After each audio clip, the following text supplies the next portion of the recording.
Hola, ¿cómo están? Buen día de lunes. Antes que nada, comentarles que esta es una clase asincrónica, perdón, no sincrónica, asincrónica, sobre la unidad uno, que es sobre la formación del Estado argentino, y la importancia que reviste para nosotros contextualizar un poco los primeros pasos de lo que sería la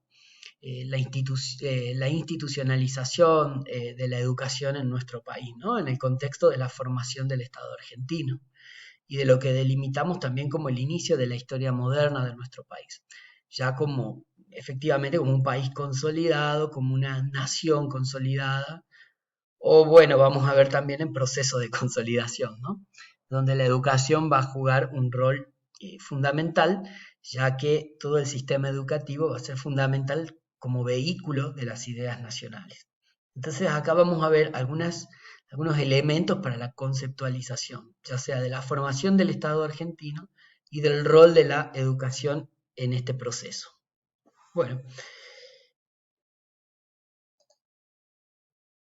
Bueno, nosotros tenemos que entender que el contexto donde ocurre este proceso de formación nacional, este proceso de formación del Estado nacional, se da en un momento de la historia muy particular, que es cuando las naciones latinoamericanas se insertan al sistema capitalista internacional, ¿sí? Es decir, al sistema económico global.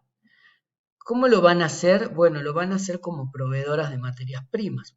Esto es lo que en el caso de nuestro país se conoce como el modelo agroexportador, ¿sí? Es decir, este modelo se inserta en un proceso, en un esquema de comercio global diseñado por las grandes potencias de la época y sobre todo por Inglaterra, que es la potencia más importante de este momento, que tiene un esquema o una división fundamental.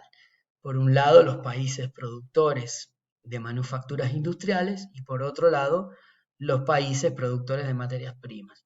Esto en función de lo que se conoce como la teoría de las ventajas comparativas, ¿no? Es decir, cada país debía dedicarse a aquello en lo que tuviera justamente ventajas comparativas. Como Argentina tiene tierras fértiles y de mucha cantidad, debía dedicarse a la producción de materias primas.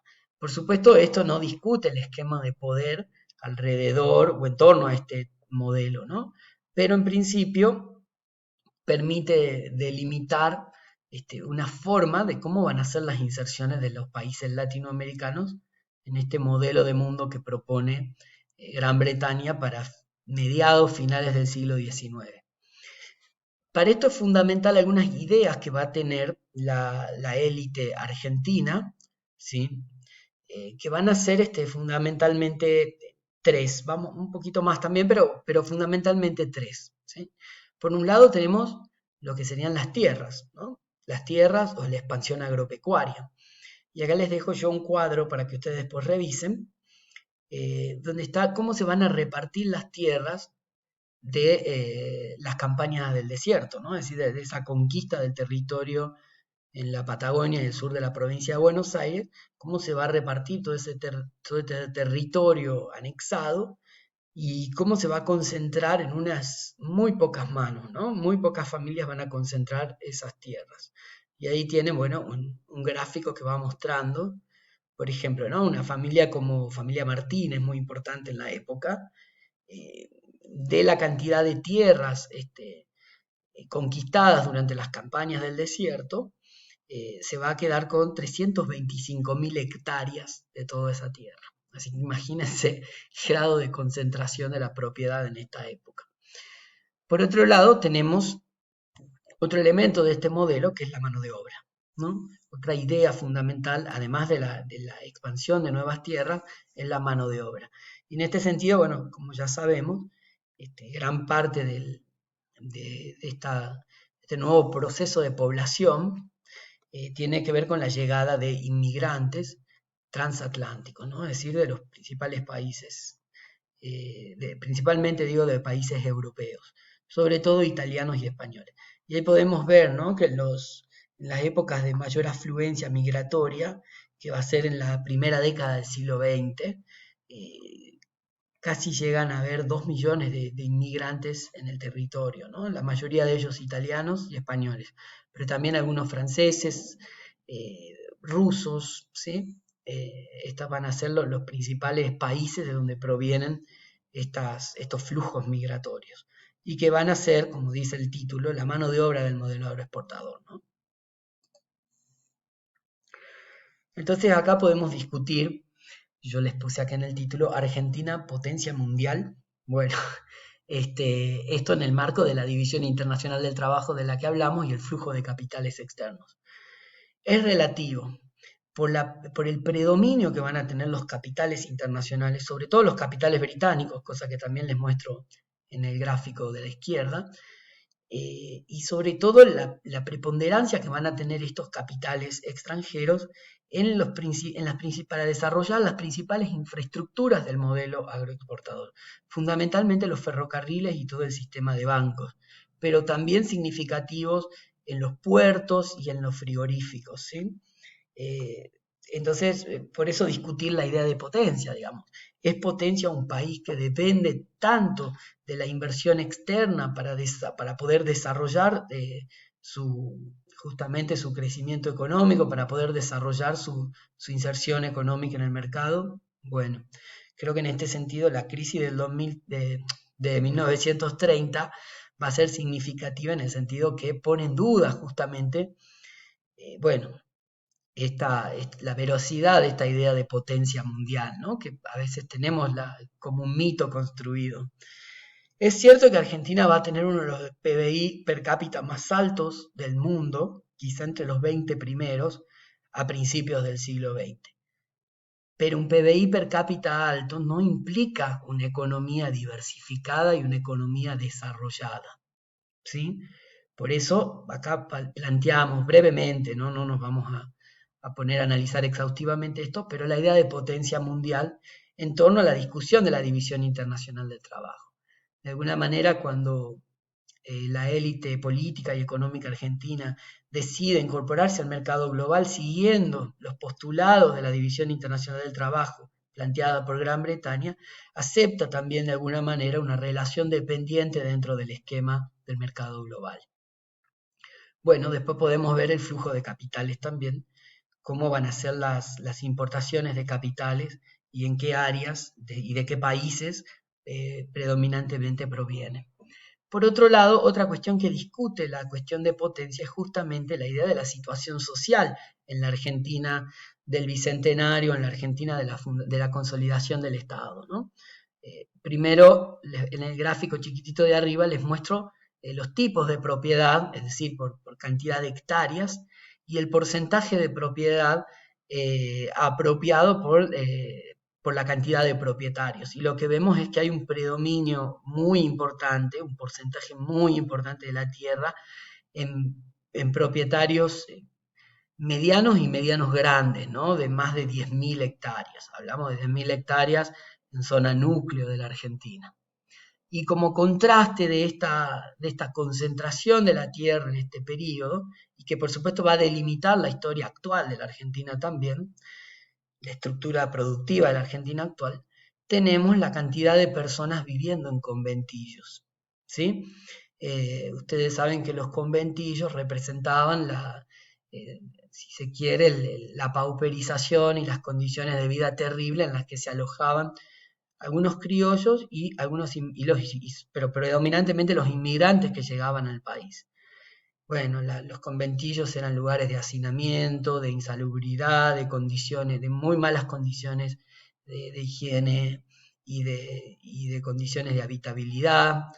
Todo eso va a llevar, por ejemplo, a lo que se conoció como la huelga de inquilinos, ¿no? A principios del siglo XX en nuestro país, donde justamente los inmigrantes reclamaban los costos de la vivienda y sobre todo las malas condiciones en las que se encontraban estas viviendas, ¿no? Justamente estas vecindades, ¿no? Bueno, estos conventillos. Entonces, estas son algunas ideas para conceptualizar el proceso de formación del Estado. Otra cuestión que tenemos que tener presente, y para eso tenemos el texto de Oslak y de Botana para leer, ambos autores proponen una crítica a la definición mínima del Estado como el Estado como monopolio de la violencia legal. Y dicen, bueno, también hay que tener en cuenta otras dimensiones para el proceso de estatidad, ¿no? Dimensiones, dice Osla, como la dimensión material, que tiene que ver con la capacidad del Estado de generar infraestructura, conexiones entre los distintos, bueno, entre un territorio amplio como es el caso de la Argentina, ¿no? Más de 2 millones de kilómetros cuadrados. Por otro lado, también una dimensión represiva, es así más clásica, ¿no? Asociada al control de las fronteras, al control del territorio, a la profesionalización de las Fuerzas Armadas, a la creación de destacamientos de frontera. Y por último, una dimensión cooptativa, que esta es un poco más compleja de entender. Yo puse ahí la Cámara de Diputados porque no había imágenes para graficar esto, pero cooptativa se refiere sobre todo al reparto de cargos y cómo los acuerdos entre las provincias y el Estado central a través de los cargos permiten la aprobación de leyes y sobre todo permiten la gobernabilidad y le dan legitimidad al gobierno central. En un proceso todo esto donde se está generando, ¿no? Este Estado, se está armando este Estado y bueno, se combinan tanto herramientas de consenso como herramientas de coacción. La herramienta de coacción sería la herramienta represiva, ¿no? Esa por definición.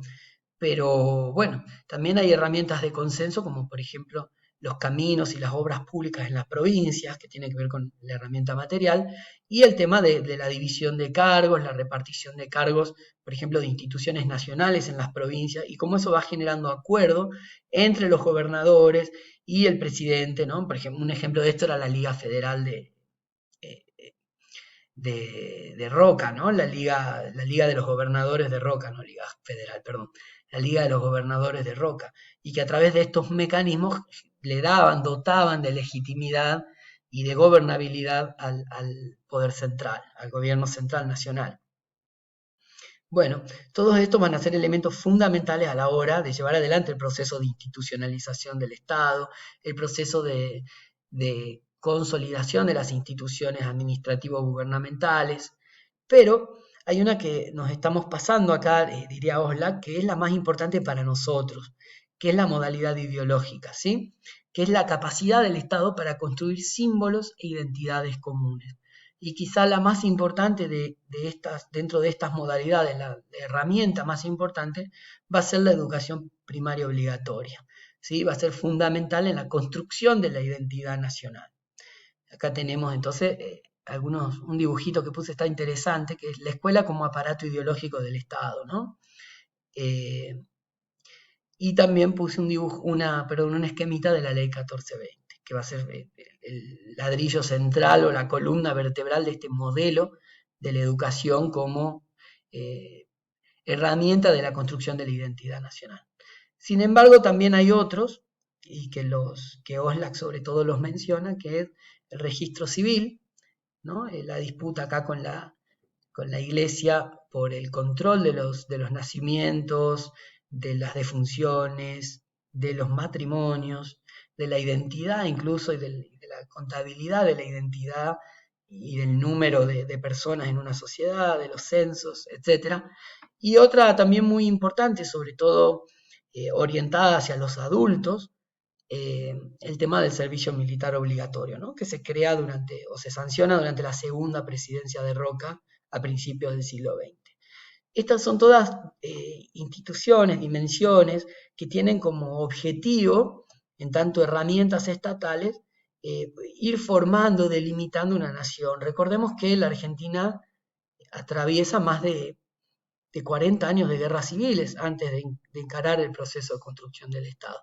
Así que bueno, estas son algunas herramientas que permiten llevar adelante ese proceso. Nosotros en las clases que vienen nos vamos a enfocar fundamentalmente en la educación primaria, también en la universitaria, ¿no? Porque nos interesa a nosotros bueno, las características del profesorado, pero vamos a estar siguiendo en detalle esto de la educación como construcción de identidad nacional. Bueno, acá lo dejamos y cualquier duda nos vamos viendo en la caja de comentarios. Voy a estar subiendo actividad pronto. Los textos ya están en las plataformas. Les dejo un buen feriado y hasta luego.